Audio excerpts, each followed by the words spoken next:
Hey everyone, Spider-Man 1991 here, and I'm going to be reviewing a graphic novel known as The Bunker, Volume 1 by Oni Press.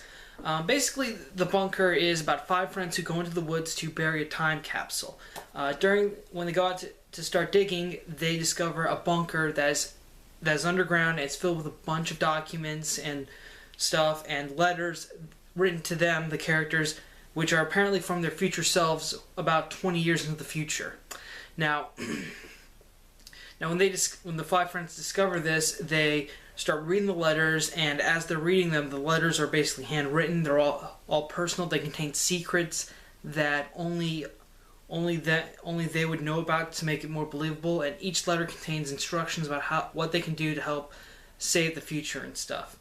And it's a very interesting concept for the story about what you would do if you knew about events that were going to happen. In fact, one character, Grady, his letter from his future self, apparently in the future he's going to be the President of the United States, and his letter is telling him that he needs to start by first saving victims from a terrorist bombing that takes place a few days after he gets his letter. And of course, and his friend Heidi finds out that Gary knew about the bombing, and so she questions, why did he do exactly the scenario? Why instead of just letting the bombing happen and going to save people, why didn't he just stop the bombing from ever happening and saving more people? So, it kind of enters that whole moral gray area about, if you had the knowledge to change the future, would you be willing to sacrifice a couple of people in the present to save billions in the future? Doesn't matter. So it's a very interesting scenario. Also, this has a feeling of Back to the Future to it, mainly because I feel like most of the time when time travel is involved and people try to change the past, it usually works, but it doesn't. There's always some sort of consequence. So, this kind of reminded me of Back to the Future in the sense where, how Marty went back in time and he almost erased himself from existence, but then he didn't, and he fixed things, but time wasn't exactly 100% back to the way it was before he left in the 80s. So, yeah, time travel, it's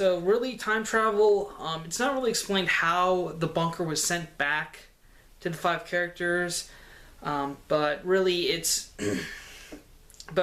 a very interesting concept. So, the time travel physics in this aren't really focused that much in the first volume. It's more or less focused on the 5 friends and their initial reactions to having letters from their future selves, and what they do. Some choose to listen to it, others choose to ignore it. So overall, I would definitely recommend picking up The Bunker. I mean, if you're looking for a good story that's, especially a comic that's not about superheroes, then I would highly recommend Bunker. It's a great indie book. I mean, it's got not just elements of sci-fi from the time travel, but some elements of horror, especially when we come to the secrets about some of the friends, about one of the friends though in particular. There is some dark stuff in it. But overall, I think if you're looking for something different to read, definitely check out The Bunker. And that's my review of that graphic novel. Stay tuned for some more graphic novel reviews, comic book reviews on my channel coming up in a few days. I'm Spider-Man 1991 saying thanks for watching.